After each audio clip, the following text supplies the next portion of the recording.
I am Father Dion, the Post-Catholic Chaplain of the Headquarters and Headquarters Support Group, Philippine Army.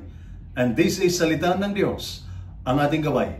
Today is Friday, June 20, 2025, of the 11th week in Ordinary Time. In a world full of temptations and distractions, it is easy to chase after material things, money, positions, promotions, or comfort.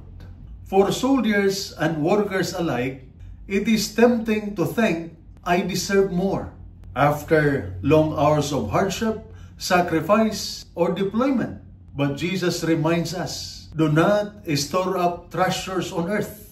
For where your treasure is, there your heart will be also. True treasure is not measured by what is in your wallet, but by what is in your heart. It is not the size of your bank account, but the strength of your character. The real wealth is found in integrity, in loyalty to duty, in love for God and country. During crisis, war, or personal pain, it is not money that sustains you, but your values. Not riches, but faith. Like a soldier stationed far from home, perhaps with no luxury, no comfort, yet still faithful, still honorable, still kind.